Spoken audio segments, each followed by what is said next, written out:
Rosie O'Donnell has never been shy about saying exactly what she thinks, especially when the subject is Donald Trump. But now, with Ellen DeGeneres and Jeffrey Epstein entering the conversation, an old Hollywood rivalry suddenly feels connected to a much bigger story. Rosie and Trump have been trading insults for years, long before social media turned celebrity feuds into daily entertainment. Their history is personal, public, and still very much alive. I took my little then 11-year-old kid with me. I'm very sorry I won't be able to graduate 6th grade with you. I'm being forced to move to another country because the President of the United States hates my mother. But in all fairness, I believe my mother. And honestly, some of Trump's comments about Rosie were brutal, even by his standards. Considering how long these two have been attacking each other, that's saying something. Their feud became part of pop culture history, and Jimmy Kimmel eventually brought Rosie back into the spotlight, giving her the perfect opportunity to revisit that long-running battle.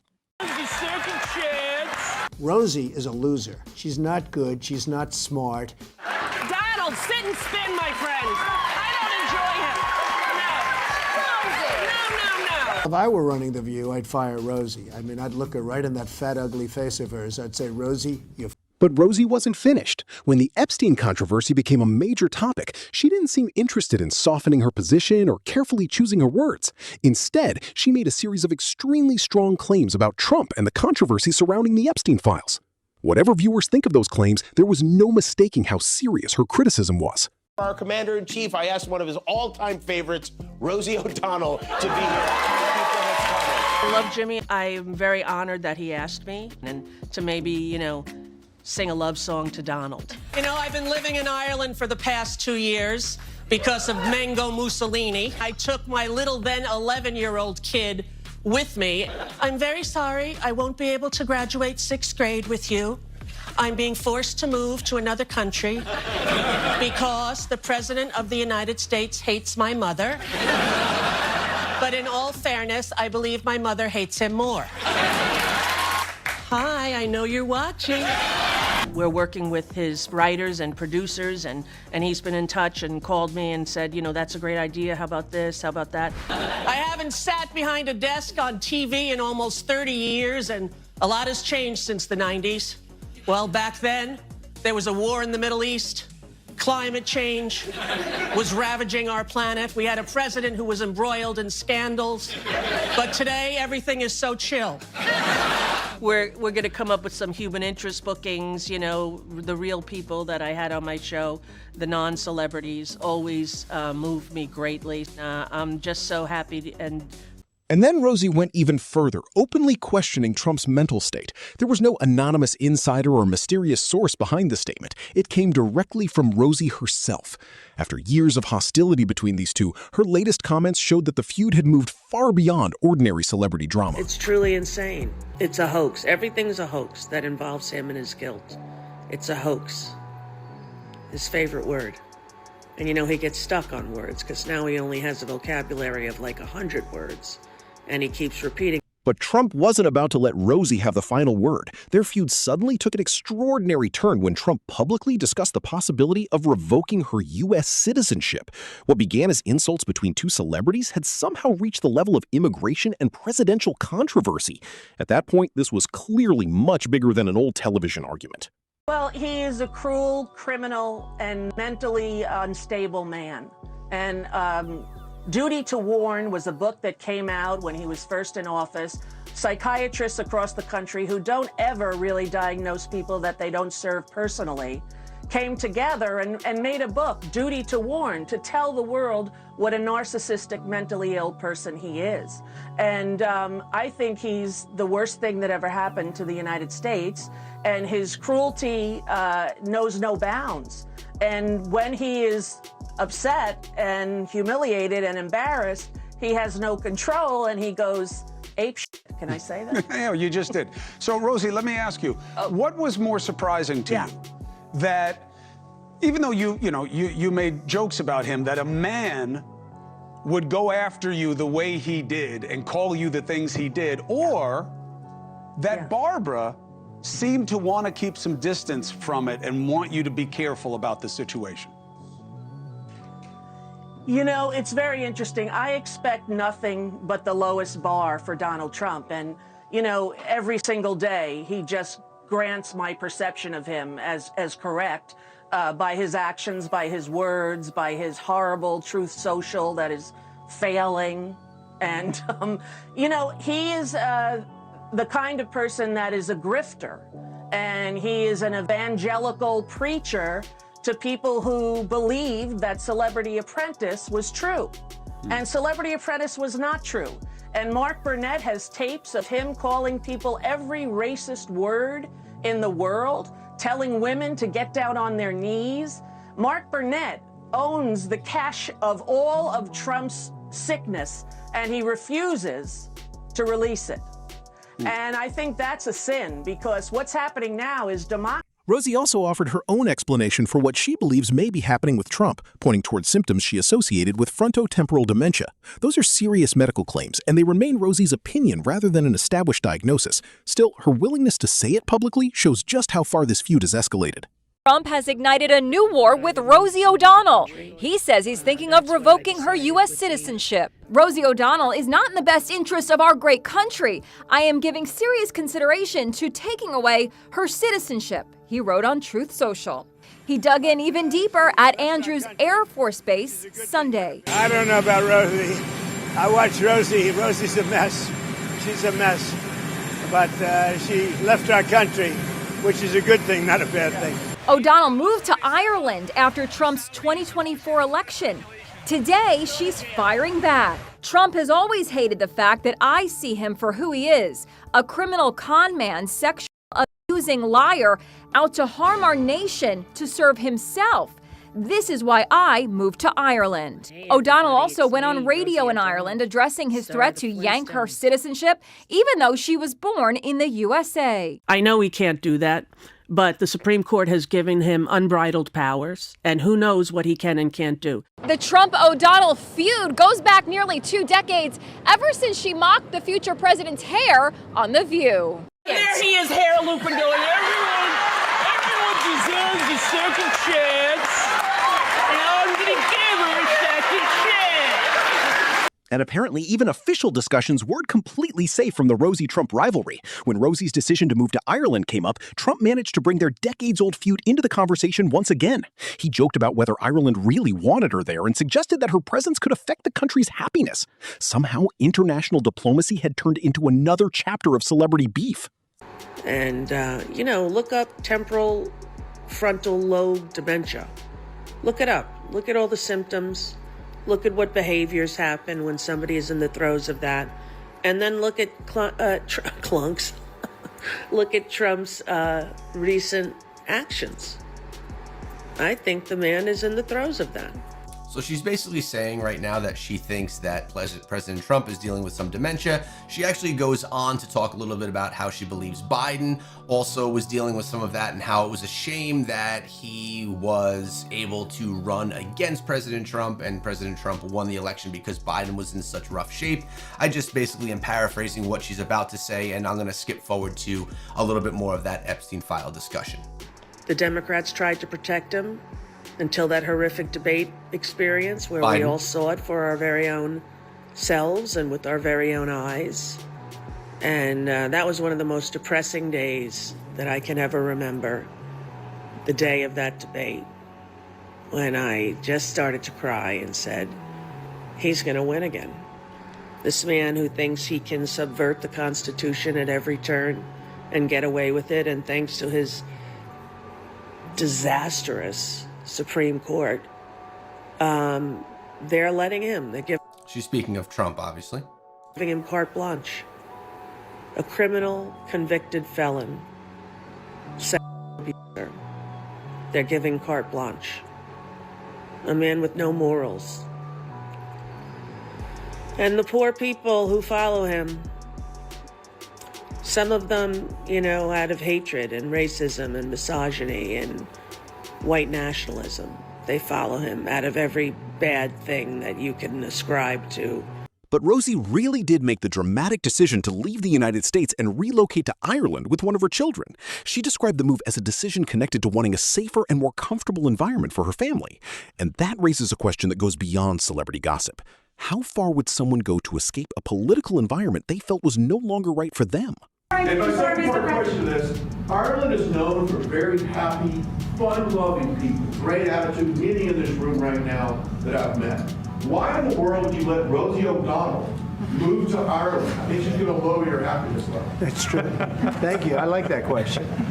Do you know you have Rosie O'Donnell? No. Do you know who she is? Do you know who she is? Yeah. I'm joking. You're better off not knowing. Rosie has spoken positively about her experience in Ireland, describing the people as welcoming while adjusting to life in a completely different country. But not everyone appeared thrilled about her arrival. Some online reactions and commentary were far less friendly, creating another layer of controversy around her move.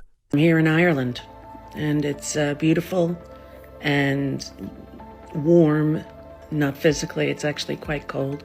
Moved here on January 15th, and it's been pretty wonderful, I have to say.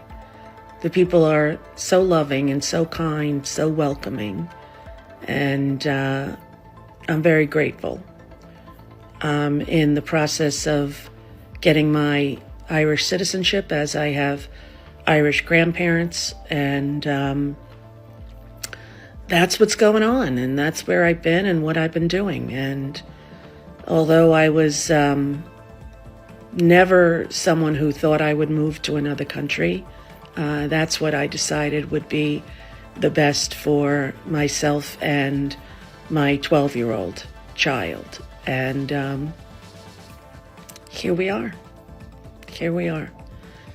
I miss my other kids. I miss my friends. I miss many things about life there at home. And I'm trying to find a home here in this beautiful country. And when, it is safe for all citizens to have equal rights there in America, that's when we will consider coming back.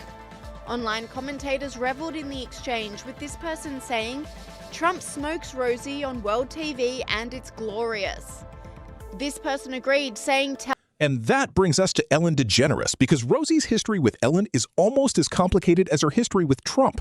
Rosie has previously discussed feeling hurt after Ellen publicly distanced herself from their friendship. Rosie had supported Ellen during an important period in her life, so hearing Ellen say they weren't friends reportedly left her deeply upset. Over the morning to you. We just got word over here that Rosie O'Donnell moved to Ireland. That's not a very nice gift for Americans to give to the Irish.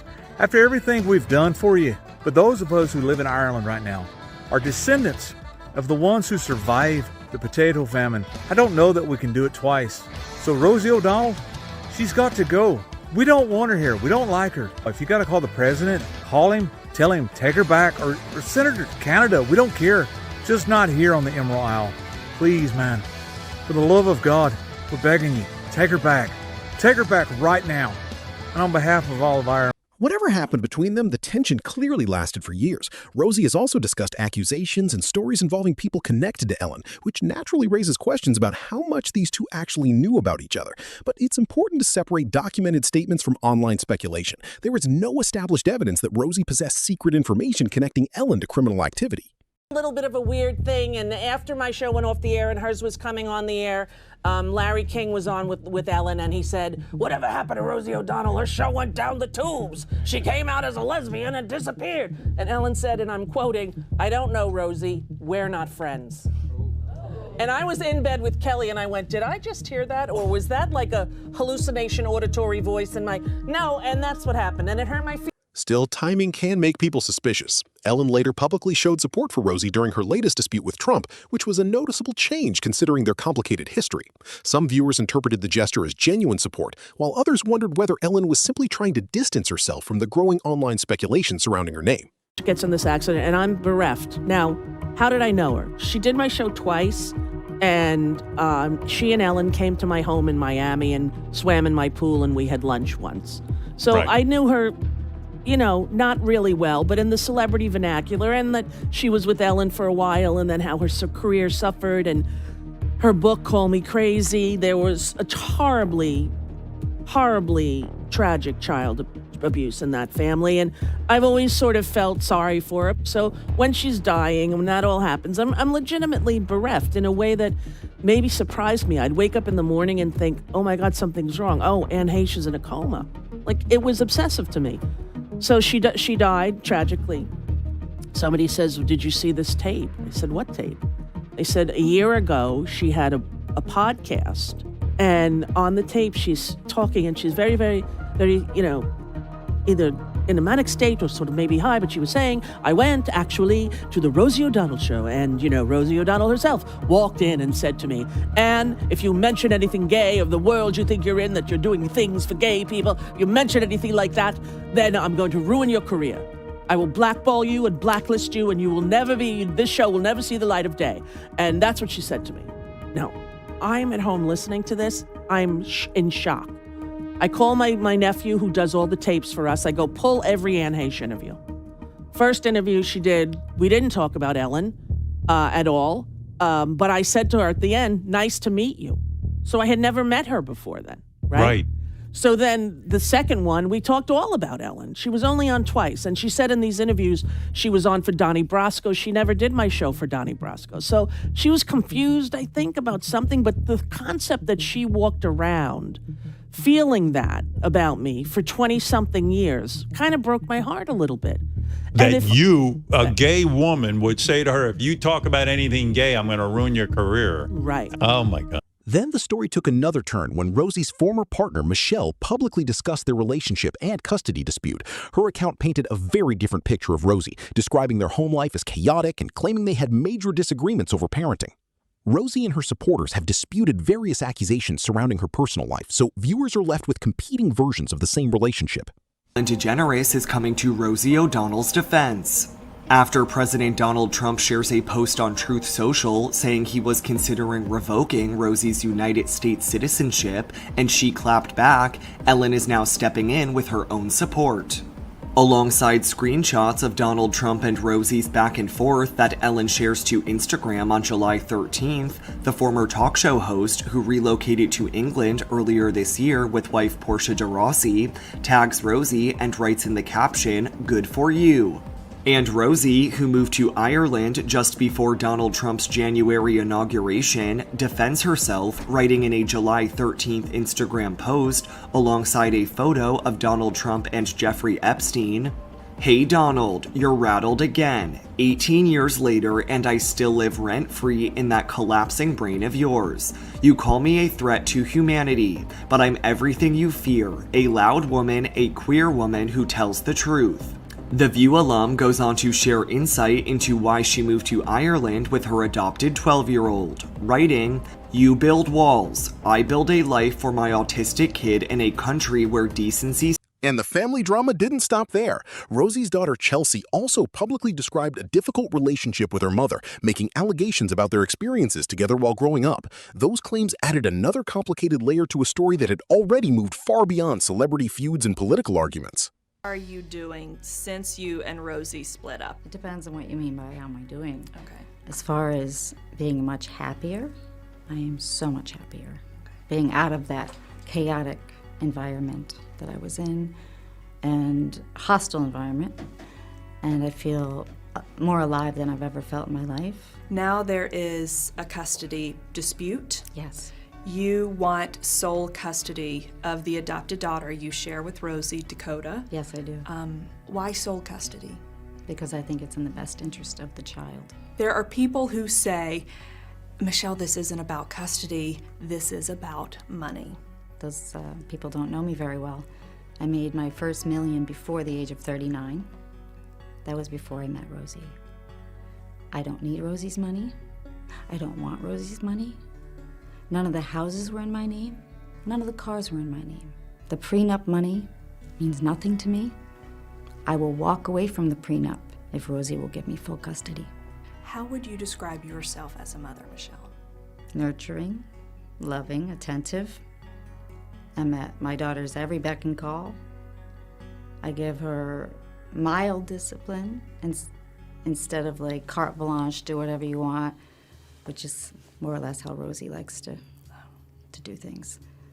Which can be difficult when there are two different parenting styles. Yes, we have very different parenting styles. Okay. That was one of our biggest problems in our relationship.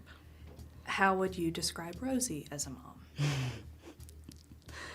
I really shouldn't go there. So what happened after she left The View? How did things change then? To my understanding, they haven't changed at all. She leaves the baby overnight with nannies. She has the monitor in the nanny's room. When I lived there, nothing has changed. It makes me feel very sad that it has come to this, that Rosie and her publicists feel like they need to do this character assassination. I'm not quite sure why they feel they need to do this. I just want my child to have the best possible environment to grow up in, a normal life.